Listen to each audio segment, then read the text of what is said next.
Bien, vamos a comenzar la unidad denominada muestreo y reconstrucción. La misma abarca el proceso de análisis de lo que implica el muestreo ideal, es decir, cómo a partir de una señal de tiempo continuo podemos obtener una señal de tiempo discreto. Y vamos a llegar finalmente en esta primera parte a lo que es el teorema de muestreo. Posteriormente analizaremos y veremos el efecto que tiene el submuestreo, que se conoce como aliasing, y las distintas herramientas para hacer procesamiento discreto de señales continuas. Para procesar señales analógicas mediante procesamiento digital, lo primero que tenemos que hacer es convertir estas señales a digitales. Este procesamiento se denomina conversión analógica a digital y para ello se utilizan los conversores AD.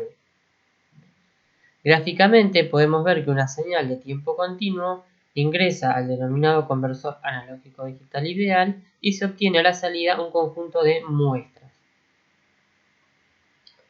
En el caso de implementaciones reales, vamos a tener que además convertirlos a una versión digitalizada, es decir, binarizar sus valores.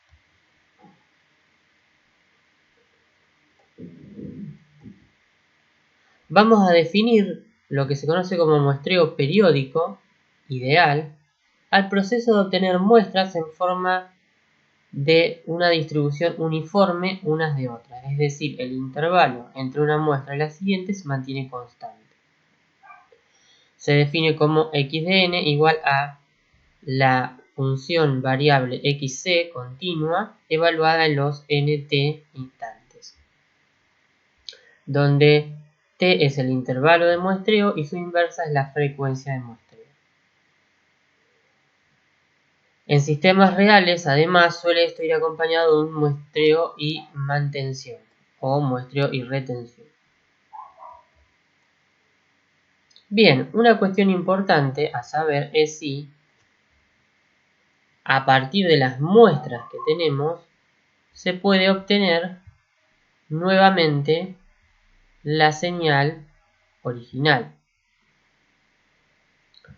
¿Cómo podríamos ver esto? ¿Cuántas posibles señales continuas pasan por ese conjunto de muestras? Podría ser la señal x2, la señal x1 o la señal x3. Es decir, que podríamos concluir que existe una infinidad de señales que generan el conjunto de muestras que vimos anteriormente. La única manera de poder obtener una única señal sería sobre alguna restricción en cuanto a la variación de frecuencias que tiene mi señal. Fíjense que las distintas señales tienen mayores o menores frecuencias. Entonces, si ponemos alguna restricción en el espectro, podemos llegar a determinar cuál es la condición necesaria y suficiente para recuperar adecuadamente la señal continua. Bien, entonces vamos a pasar a analizar qué pasa con el espectro de la señal continua y su versión muestreada.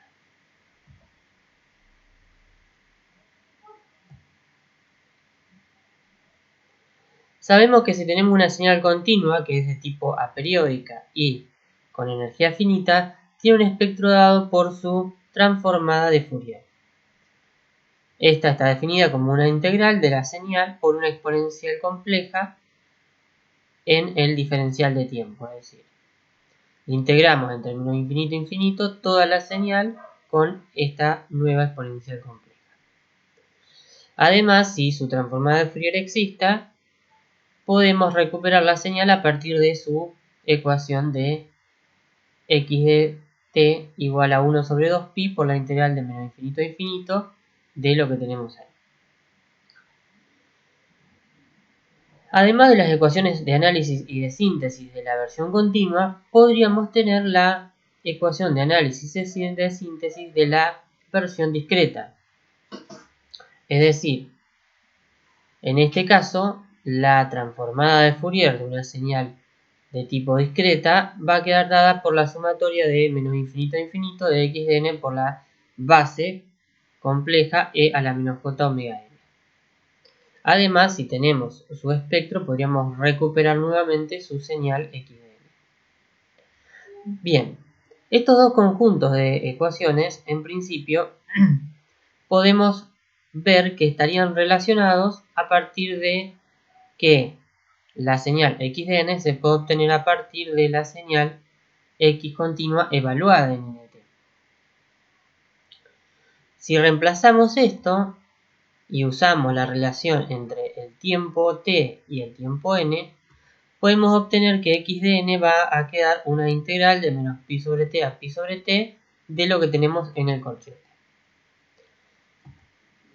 Y como se supone que x de n y x evaluada en nt son iguales, las dos integrales de la ecuación de arriba y de abajo deberían ser iguales.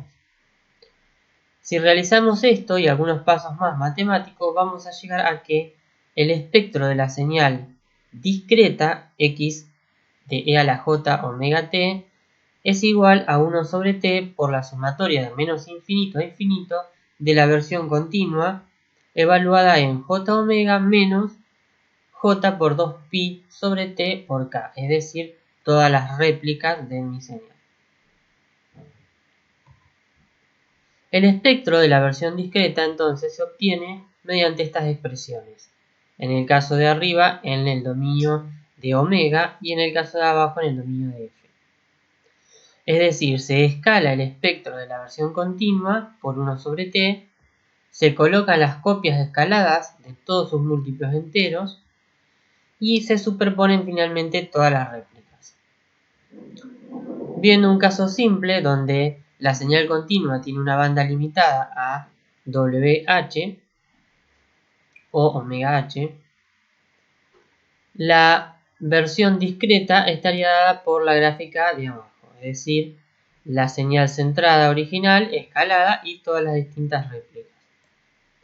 Si no se hubiese cumplido la condición de que la WS sea mayor a 2 veces la frecuencia máxima, esas distintas réplicas se solaparían. De esta manera podemos obtener a partir de la versión continua el espectro de la versión discreta. Fíjense a modo de adelanto que si las réplicas cuando las solapamos no se superponen, podemos recuperar como un filtro pasa abajo la señal original. En cambio, si las réplicas se solapan, esto es lo que se conoce como aliasing, vamos a tener el problema de que no vamos a poder recuperar la señal original. Bien, una forma alternativa de ver lo que es el muestreo de señales continuas es pensar en que la señal X es convolucionada con un tren de pulsos. El resultado de eso es la señal que vemos como las muestras X0, XT, etc. En el espectro lo que tendríamos es que la señal X de omega es convolucionada con PW, por lo cual vamos a tener lo que vemos ahí en la gráfica de la tercera figura, donde obviamente si hay solapamiento nos va a pasar lo que tenemos en la cuarta figura.